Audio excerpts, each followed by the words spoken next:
3, 2, 1.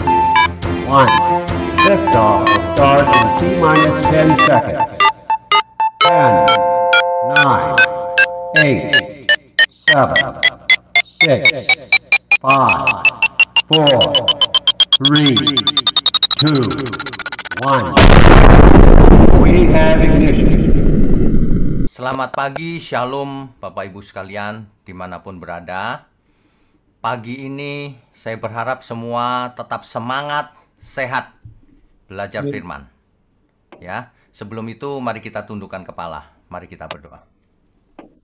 Bapa di surga, semakin hari dunia semakin tidak menentu, tapi kami mau belajar kebenaran. Agar kami boleh menyenangkan hati Bapa di surga, hati Tuhan Yesus. Sehingga seluruh hidup kami benar-benar berkenan bagi Tuhan. Pagi ini kami mau belajar, kiranya Tuhan berkati channel ini, seluruh channel yang menyiarkan program ini. Dan juga mohon berkati mulut hamba-Mu untuk menyampaikan kebenaran ini. Hanya di dalam nama Tuhan Yesus kami berdoa. Amin. Bapak Ibu sekalian, dewasa ini jarang sekali ada yang mengkhotbahkan tentang surga dan neraka. Sebagian lagi malah berkata bahwa neraka itu tidak ada. Surga itu jauh, nggak usah dibicarakan, katanya begitu.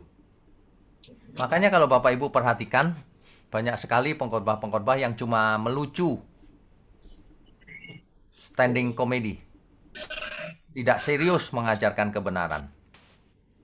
Cuma mau mencari sensasi agar YouTube-nya rame.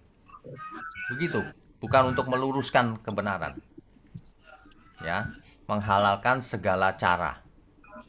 Nah, pagi ini kita akan melihat bagaimana sih sebenarnya surga dan neraka itu. Ini sangat relevan dan sangat penting. Banyak orang bicara, wah itu nggak penting Pak, nanti saja. Justru ini yang paling penting. Yang seringkali disalah mengerti oleh banyak orang. Ini, ya. Coba kita berpikir menurut Alkitab, ya. Sebentar. Jadi banyak sekali yang tidak memperhatikan Alkitab. Coba kita berpikir. Pada waktu Tuhan menciptakan langit dan bumi pertama kali, apa yang ada dalam rencana Tuhan? Tentu saja Tuhan menciptakan manusia yang tidak bisa mati. Dicatat di kitab Kejadian, sebenarnya manusia nggak bisa mati. Tentu saja Tuhan menciptakan bumi yang untuk selamanya juga, tempat tinggal manusia itu. Mestinya begitu ya. Tuhan merancang rancangan mula-mula itu hidup kekal. Kemudian manusia akan beranak cucu. Perintah beranak cucu itu disampaikan ketika manusia belum jatuh dalam dosa. Ingat itu. Jadi sebenarnya beranak cucu itu perbuatan yang kudus. Perintah Tuhan sendiri. Ya. Jangan dianggap seks itu sesuatu yang najis. Itu menghina Tuhan namanya. Tapi menjadi najis kalau dipakai sembarangan. Tidak sesuai kaidah Tuhan. Tidak sesuai etikanya Tuhan. Bahkan manusia harus menguasai bumi dan segala isinya. Itu rancangan mula-mula itu. Bahkan bumi pun kekal. Bumi tidak akan dikutuk. Kalau manusia tidak jatuh dalam dosa. Ya. Nah, ini perlu dicamkan baik-baik. Rencana Tuhan itu sebenarnya pada mulanya. Tetapi bumi yang tadinya ini menjadi tempat tinggal manusia kekal, artinya apa? Artinya bumi ini sebenarnya surga. Rancangan mula-mula itu surganya manusia maksudnya. Kalau surganya Allah Bapa dan Tuhan Yesus ada sendiri. Manusia diciptakan langit dan bumi supaya jadi surganya manusia. Kalau manusia tidak jatuh dalam dosa, itu rancangan mula-mula. Ya. Tetapi karena manusia jatuh ke dalam dosa, maka rancangan itu berubah. Kalau tadinya hidup kekal setelah jatuh dalam dosa, ada kematian. Tapi ada yang tetap. Manusia jatuh dalam dosa tapi harus tetap beranak cucu. Meskipun itu tidak mutlak. Ya, beranak cucu. Kemudian bumi akan menumbuhkan duri, onak. Artinya bumi tidak seperti rancangan mula-mula lagi. Manusia akan kesulitan di bumi. Harus bekerja keras untuk mencari nafkah. Harus bekerja keras untuk menaklukkan alam. Bahkan di masa depan, bumi akan menjadi lautan api. Itu yang disebut di kitab Wahyu dengan kalimat dalam teks asli Alkitab, limnentopuros, danau api. Jadi langit dan bumi akan jadi danau api. Itulah yang di Alkitab disebut dengan istilah Gehenna. Gehenna itu diterjemahkan menjadi hell atau neraka. Jadi bumi ini, karena manusia jatuh dalam dosa, akan menjadi lautan api atau danau api. Itulah neraka. Jadi hari ini neraka sudah ada atau belum? Belum. Karena bumi belum menjadi lautan api. Nah, orang salah mengerti selama ini. Bahkan para pengkhotbah banyak sekali yang ngawur-ngawur. Aku mengunjungi neraka gitu. Neraka yang mana itu yang dikunjungi? Gak ada. Itu berarti dia dua kemungkinannya. Berhalusinasi, bohong, atau dia memang mendapat penglihatan dari Tuhan. Itu penglihatan. Bukan kitanya bukan dia ke neraka, bukan. Karena neraka belum ada. Neraka itu bumi, langit dan bumi ini akan menjadi lautan api. Ini menurut teks Alkitab loh ya, tapi kalau menurut pikiran sendiri ya terserah situ kalau nggak percaya. Ya. Nah, karena manusia jatuh dalam dosa, maka semua bubar. Bumi ini pun akan dibubarkan oleh Tuhan. Tadinya surga menjadi neraka bumi ini nantinya, ya. Nah, jadi kalau bumi ini tadinya dijadikan hunian kekal bagi manusia atau surga, maka yang akan datang, langit dan bumi yang sekarang ini akan menjadi lautan api atau danau api, yaitu neraka. Lalu bagaimana dengan manusia? Tuhan sangat mengasihi ciptaannya. Sehingga ketika manusia jatuh dalam dosa, langsung Tuhan mengeluarkan nubuatan bahwa keturunan perempuan ini akan meremukkan kepala si ular. Si ular di situ pasti figuratif, bukan ular beneran. Sebab kalau ular beneran ya sekarang kita ke kebun binatang saja dimatiin semua ular, mati, menang kita. Itu lambang dari setan atau iblis ya. Makanya menafsir Alkitab itu nggak boleh sembarangan. Ada yang harafiah, ada yang figuratif. Harus mengerti, harus tepat konteksnya. Kalau nggak nanti ngaco. Ya, oke. Nah, karena bumi yang sekarang ini akan menjadi neraka, hancur, hangus oleh api, maka Tuhan menciptakan bumi yang baru. Nah, ini dia. Akan ada bumi yang baru. Bumi yang lama ini akan lenyap. Coba kalau kita perhatikan ya, dicatat nih Bapak Ibu, penting sekali. Sebenarnya Alkitab kita itu dari awal sampai akhir, itu cerita tentang langit dan bumi. Dibuka dengan Kejadian 1 ayat 1. Pada mulanya Allah menciptakan langit dan bumi. Supaya manusia hidup di langit dan bumi yang kekal ini. Tetapi karena manusia jatuh dalam dosa, langit dan bumi yang sekarang tidak kekal lagi, bahkan akan dihanguskan oleh api. Kejadian 2 ayat 1 dikisahkan di situ bahwa Tuhan menciptakan langit dan bumi dan segala isinya. Tentu saja termasuk manusia ya. Nah, karena manusia jatuh dalam dosa, lalu manusia berjalan di dimensi waktu, sampailah kepada Nabi Yesaya. Nabi Yesaya, Yesaya 65 ayat 17. Kita baca ya. Yesaya 65. Di zamannya Nabi Yesaya, kira-kira 700 tahun sebelum Kristus inkarnasi ke bumi, yaitu Yesaya pasal 65 ayatnya yang ke-17. Nabi Yesaya menulis demikian. Sebab sesungguhnya aku menciptakan langit yang baru dan bumi yang baru. Hal-hal yang dahulu tidak akan diingat lagi. Dan tidak akan timbul lagi dalam hati. Jadi di zamannya Yesaya, Tuhan sedang menciptakan langit yang baru dan bumi yang baru. Itu di zamannya Yesaya loh. Sudah berapa? 2700 tahun yang lalu kira-kira. Nah, di Yesaya 66 ayat 22 diulang lagi. Sebab sama seperti langit yang baru dan bumi yang baru yang akan kujadikan itu. Artinya di zamannya Yesaya, langit yang baru dan bumi yang baru belum ada. Sebab dikatakan oleh Nabi Yesaya yang akan dijadikan, yang akan kujadikan itu ya. Yang akan dijadikan oleh Tuhan. Jadi Tuhan sedang mengadakan ulangan tentang mengulang kisah penciptaan. Kalau dulunya pada mulanya langit dan bumi diciptakan Allah, nah sekarang Tuhan mau menciptakan lagi langit dan bumi yang baru. Di suatu tempat kita tidak tahu koordinatnya. Ya, begitu. Itu Yesaya. Kemudian 700 tahun kemudian Kristus lahir.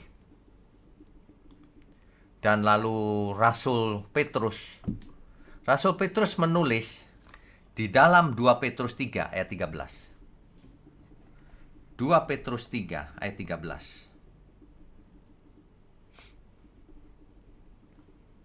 Saya bacakan ya.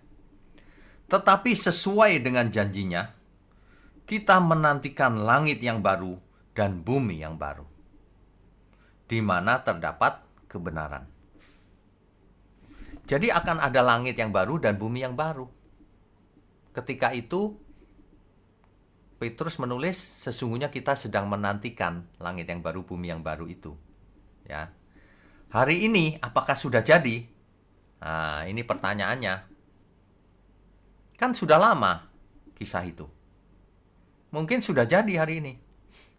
Tinggal menunggu orang-orang percaya sebagai penghuninya.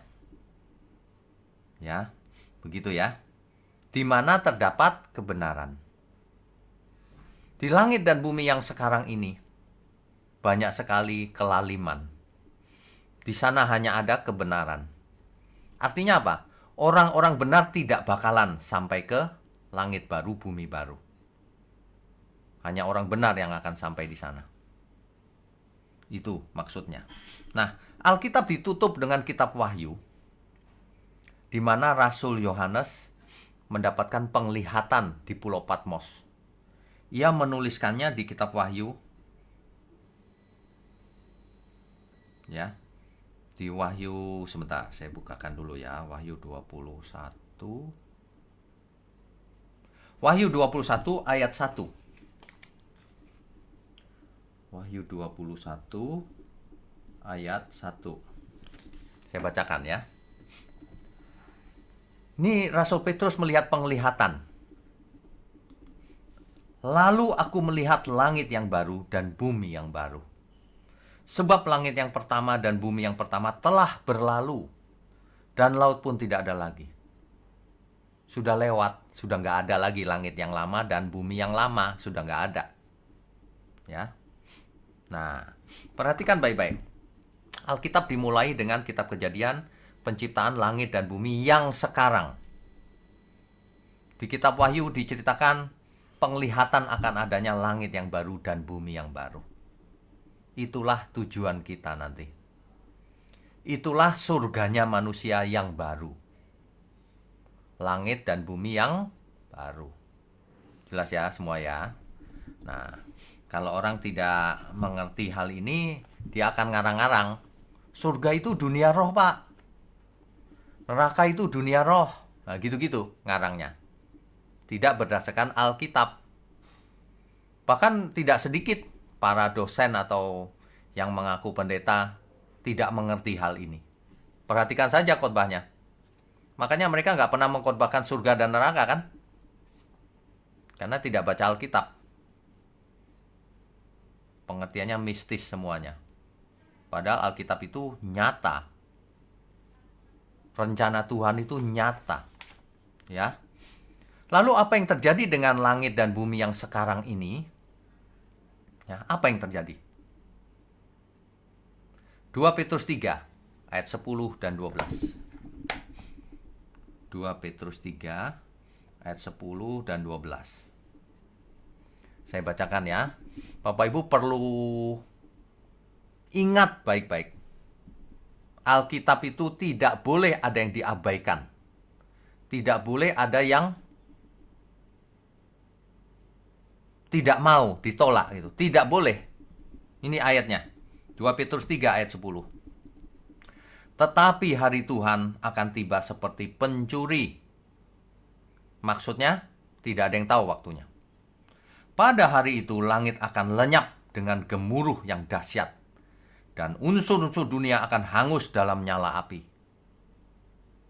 Jadi hancur oleh nyala api. Dan bumi dan segala yang ada di atasnya akan hilang lenyap. Ayat 12 ya. Yaitu kamu yang menantikan dan mempercepat kedatangan hari Allah. Pada hari itu langit akan binasa dalam api, dan unsur-unsur dunia akan hancur karena nyalanya. Jadi langit dan bumi yang kita huni sekarang ini, itulah nasibnya di masa depan. Akan hancur oleh api, hangus.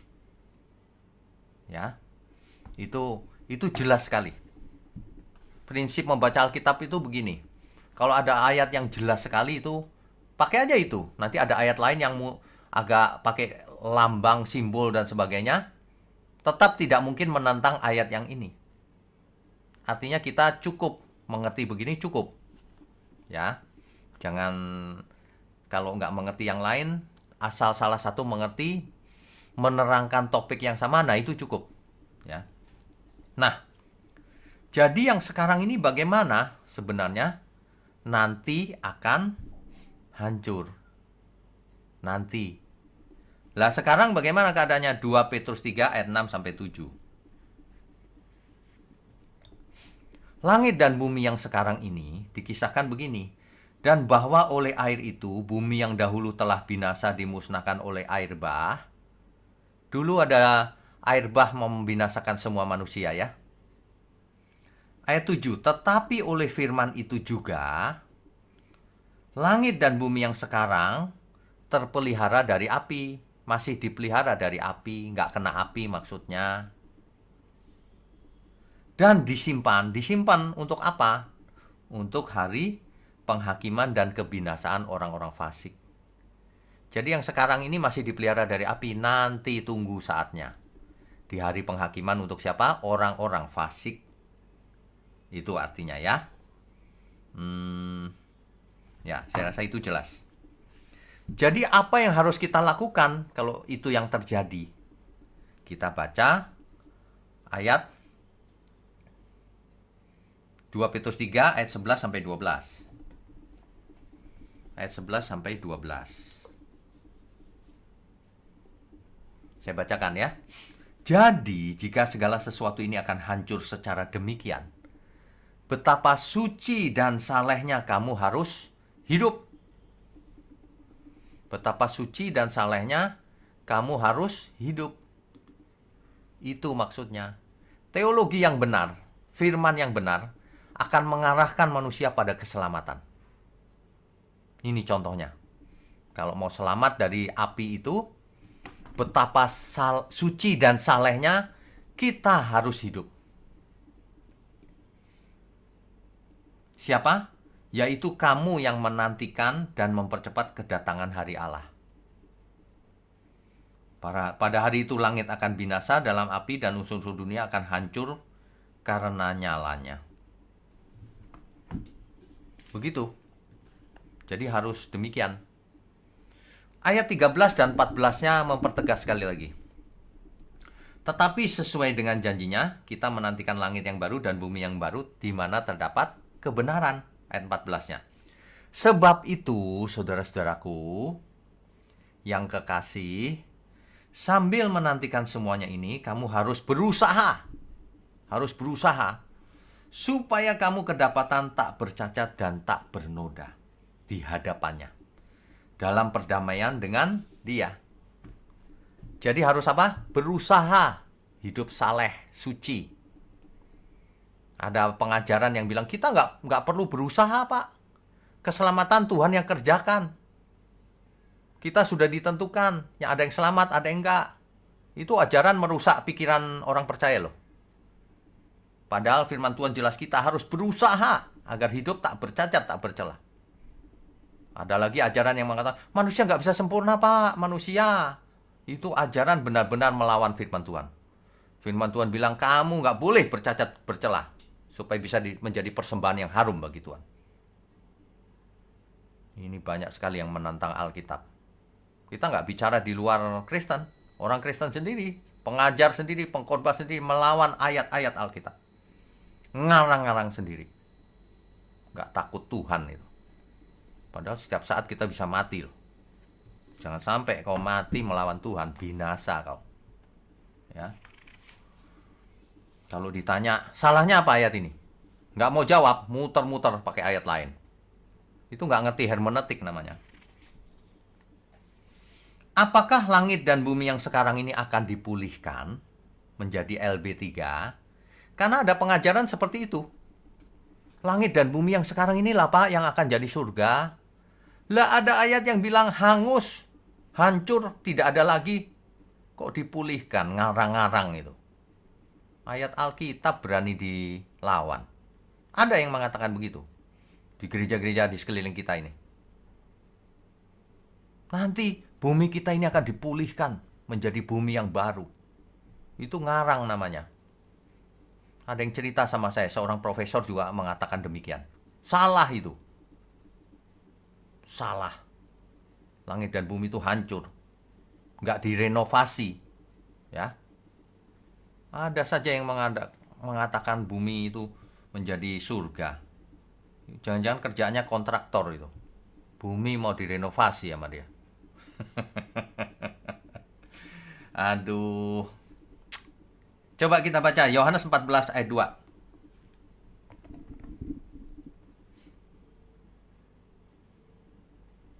Yohanes 14 ayat 2. Di rumah Bapakku banyak tempat tinggal. Jika tidak demikian, tentu aku mengatakannya kepadamu. Sebab aku pergi ke situ untuk menyediakan tempat bagimu. Bukankah ayat ini jelas? Di mana? Di rumah Bapakku banyak tempat tinggal. Bukan di bumi ini yang direnovasi. Ya. Ayat 3-nya jelas tuh. Dan apabila aku telah pergi ke situ dan telah menyediakan tempat bagimu, itu langit baru bumi baru itu, aku akan datang kembali dan membawa kamu ke tempatku, supaya di tempat di mana aku berada, kamu pun berada. Jelas kan? Bukan bumi yang sekarang direnovasi.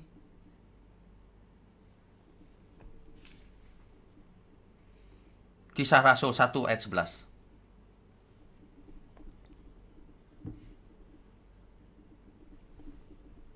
Ini kisah tentang Tuhan Yesus yang naik ke surga. Perhatikan, Tuhan Yesus naik ke surga secara fisik, tidak menghilang.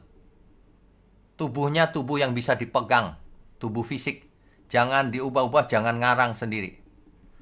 Dia naik ke surga, terus pelan-pelan dilihat orang, lalu hilang. Karena ke surga. Ingat, jangan pakai pikiranmu sendiri. Oh, itu berubah jadi roh, Pak. Nggak ada cerita itu. Fisik, tubuh kemuliaan, ya, bukan tubuh kayak manusia di bumi ini, bukan, tubuh kemuliaan, tubuh fisik itu. Lalu ayat 11-nya, ayat 10 dulu ya. Ketika mereka sedang menatap ke langit waktu ia naik itu, tiba-tiba berdirilah dua orang yang berpakaian putih dekat mereka. Tentu saja ini malaikat ya. Ayat 11, dan berkata kepada mereka, "Hai orang-orang Galilea, mengapakah kamu berdiri melihat ke langit?" Mereka bengong lihat langit, karena Tuhan naiknya perlahan-lahan. Yesus ini yang terangkat ke surga meninggalkan kamu, akan datang kembali dengan cara yang sama seperti kamu melihat dia naik ke surga. Artinya nanti Tuhan Yesus turun lagi fisik. Begitu loh maksudnya. Bukan rohnya turun diam-diam, bukan. Ya, Alkitab itu kalau nggak dimengerti dengan benar, malah membuat orang jadi aneh nanti. Ya.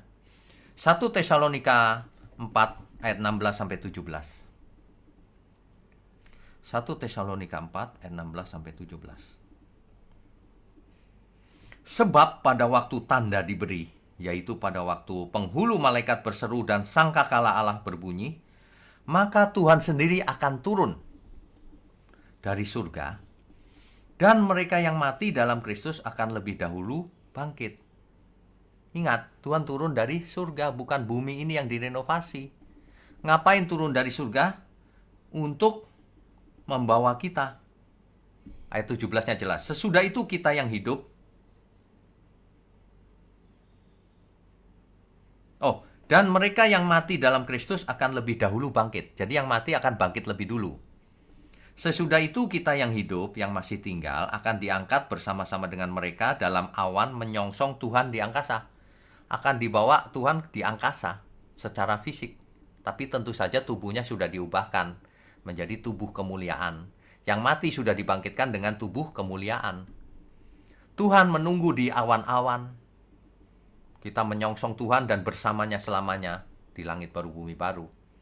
Jadi Tuhan tidak menjejakkan kakinya di bumi lagi, membuat kerajaan di bumi. Tuhan seringkali menjelaskan, menegaskan bahwa kerajaanku bukan di bumi ini. Ya, begitu. Jadi kalau kita ke Israel, dibawa ke satu tempat nih, ada bekas kaki nih, ini kakinya Tuhan Yesus, nanti akan turun lagi menjejakkan kaki persis di sini di Bukit Zaitun, di Mount Olive.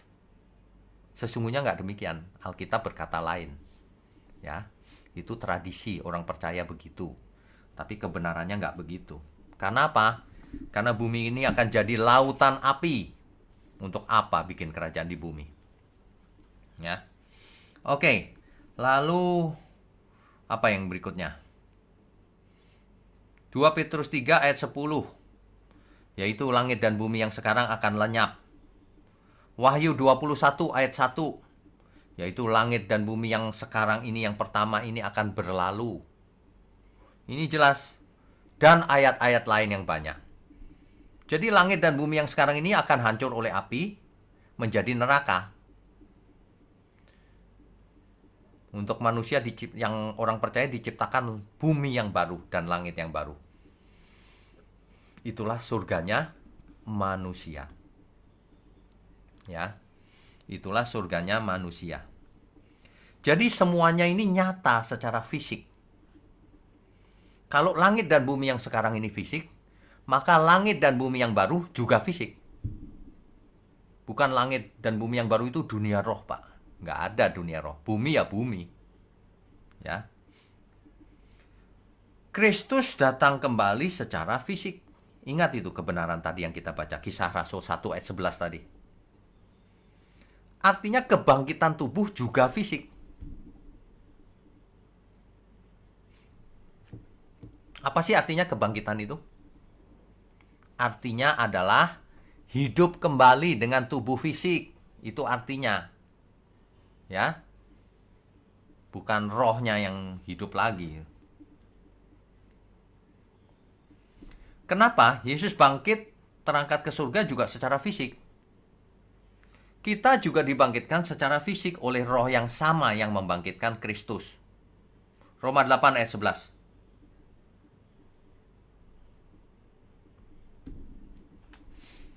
Dan jika roh dia yang telah membangkitkan Yesus, roh yang membangkitkan Yesus dari antara orang mati diam di dalam kamu, ini pasti Roh Kudus maksudnya. Ya.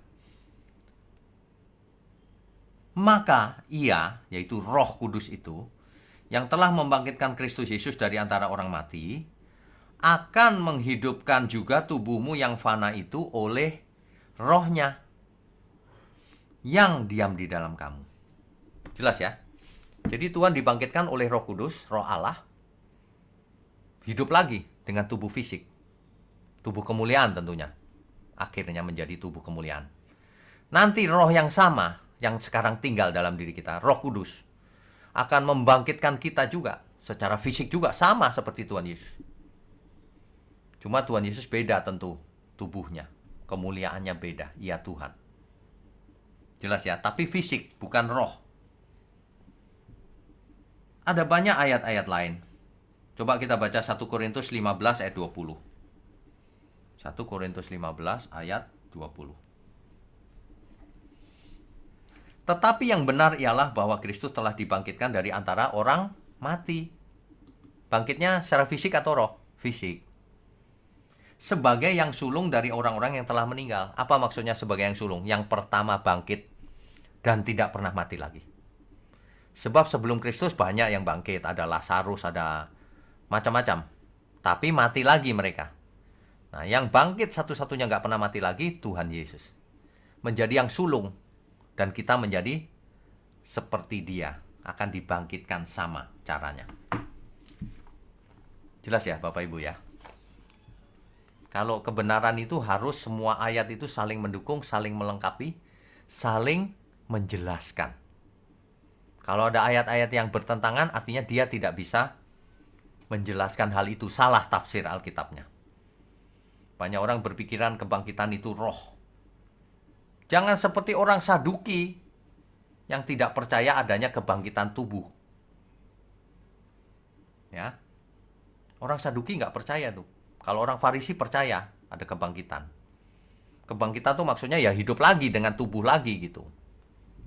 Coba orang-orang yang berpikir bahwa kebangkitan itu roh.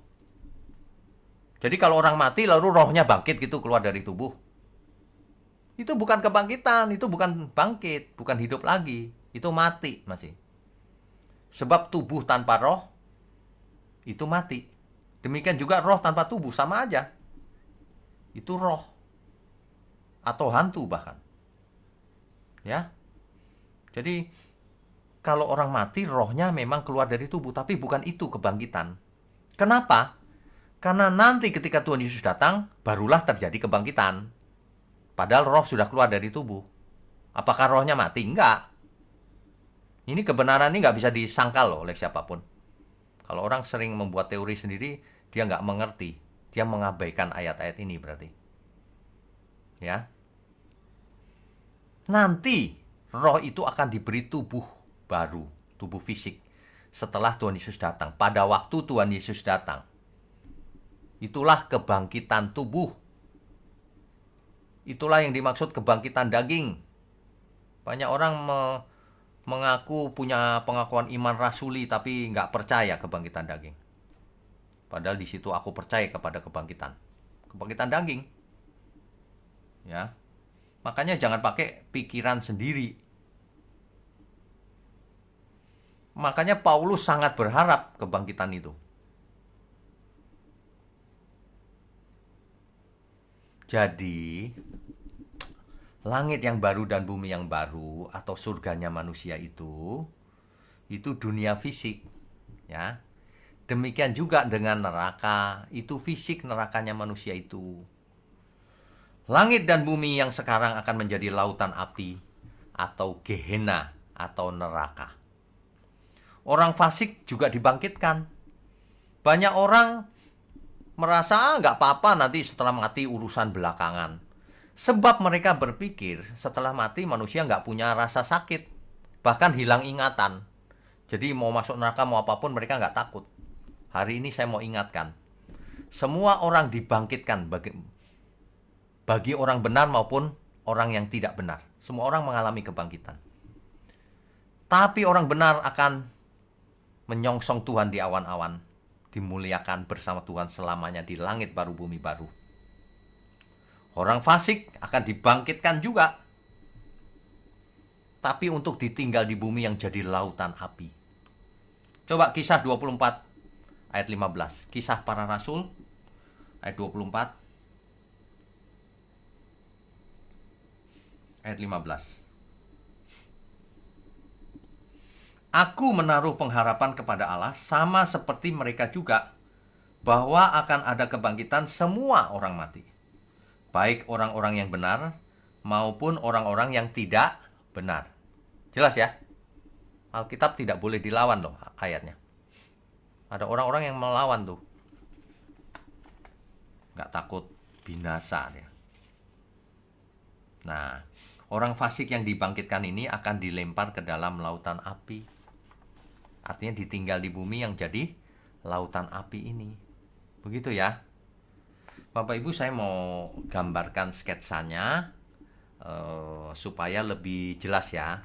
Tapi untuk itu saya mau share screen-nya dulu supaya bisa dilihat di layar.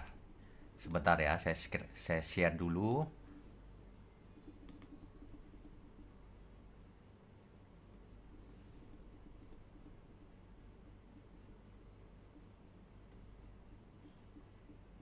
Ya. Oke. Jadi gambarnya begini, Bapak Ibu. Kita bicara zaman sekarang ya. Yang perjanjian lama sudah nggak usah diceritakan dulu ya. Yang sekarang aja dulu. Pak, maaf tidak kelihatan screen-nya, Pak. Tidak kelihatan? Putih Ya, kan screen-nya? putih ya. Ya benar, saya belum gambar. Ini mau gambar. Oh, maaf. Sebentar, sabar Bu.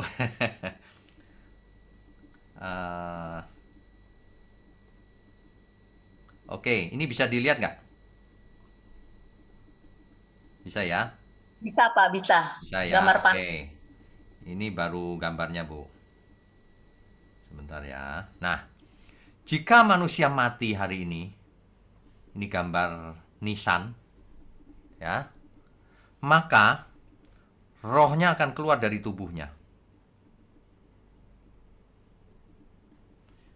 Roh orang benar akan ke Firdaus.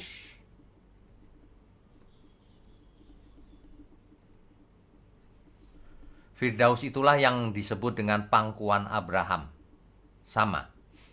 Artinya dunia roh yang nyaman bersama Tuhan. Ingat Tuhan Yesus berkata kepada penjahat di sampingnya, hari ini juga engkau bersama aku di Firdaus. Ya. Sedangkan orang fasik, rohnya akan menuju yang namanya Hades. Dunia orang mati atau alam maut. Di sana roh itu bisa merasakan sengsara dan masih punya keingatan yang penuh sadar. Inilah kesalahan banyak orang, seolah-olah setelah mati tidak ada kesadaran. Tuhan Yesus menjelaskan ada orang kaya, ada Lazarus. Orang kaya itu menderita sengsara. Ia ingat kepada saudaranya di bumi yang masih hidup. Ia mau memberitahu saudaranya supaya tidak mengalami nasib yang sama. Jadi artinya ia masih ingat betapa sengsaranya dia. Ya. Oke. Nah, ini bukan kebangkitan. Ini rohnya saja yang pergi ke Firdaus atau Hades. Nanti ketika Tuhan Yesus datang di awan-awan, ketika Tuhan datang di awan-awan ya,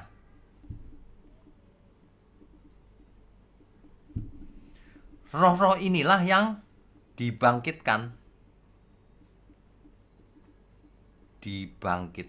ya, bangkit. Bangkit itu artinya plus tubuh, hidup lagi, menuju ke awan-awan bersama Tuhan selamanya di langit baru, bumi baru yang dunia fisik, karena sudah dibangkitkan. Di sini fisik, awan-awan juga fisik, Tuhannya juga fisik, tubuh orang percaya yang dibangkitkan juga fisik. Yang di Hades juga dibangkitkan, sama, bangkit juga. Tetapi ditinggal di bumi yang jadi api. Inilah Gehenna atau neraka atau lautan api. Gitu. Jelas ya? Nah, di sini ketika Tuhan Yesus datang dan masih hidup, maka tubuhnya diubahkan seketika, dikasih tubuh baru, dan bersama Tuhan juga sama, lalu ke langit baru, bumi baru. Begitu ya Bapak Ibu sekalian. Saya harap ini jelas sekali. Jadi jangan sampai kita tidak mengerti. Jangan kalau nonton film lebihan lalu percaya itu film tidak sesuai dengan Alkitab. Kalau demikian, apa yang harus kita lakukan? Kesimpulannya, jadi apa yang harus kita lakukan? Apa? Penting sekali ini. Kok nggak bisa ya? Nah, apa yang harus dilakukan? Yaitu betapa suci dan salehnya kita harus hidup. Kita harus hidup. Nah, jangan sampai hidupnya tidak suci, tidak saleh, Tuhan datang. Ya, ketinggalan di bumi. Apalagi yang sudah mati jangan merasa sudah bebas, dibangkitkan lagi. Lalu dibakar selamanya. Ya. Jelas ya. Saya berharap ini bisa dimengerti dan tuntas. Jadi mulai sekarang Bapak Ibu harus ingat bahwa kita akan bangkit dengan tubuh yang baru. Fisik. Hidup lagi. Surga itu fisik, neraka juga fisik. Tubuh kebangkitan kita juga fisik. Itu yang namanya hidup lagi. Bukan dunia maya. Apalagi seperti Casper hantu itu melayang-layang gitu. Itu namanya bukan hidup, itu jadi hantu. Kalau hidup lagi ya bangkit lagi. Hidup lagi. Nah, makanya surga itu nyata itu fisik. Maksudnya. Ya. Ada amin ya semua ya. Implikasinya apa? Implikasinya hidup kita sekarang ini harus betapa suci dan salehnya aku harus hidup. Sebab langit dan bumi ini akan lenyap begitu mengerikan. Orang zaman modern nggak percaya dengan neraka dan surga. Ya nanti kita lihat saja. Kamu nggak usah neraka surga, kamu kena COVID aja kau udah takut. Orang kalau kena penyakit atau mau mati udah ketakutan. Kalau kau ketakutan, kau lari ke siapa? Nggak ke siapa-siapa, nggak punya Tuhan. Kalau kita punya Tuhan, mati pun itu keuntungan. Karena bertemu dengan Tuhan. Amin ya semuanya ya.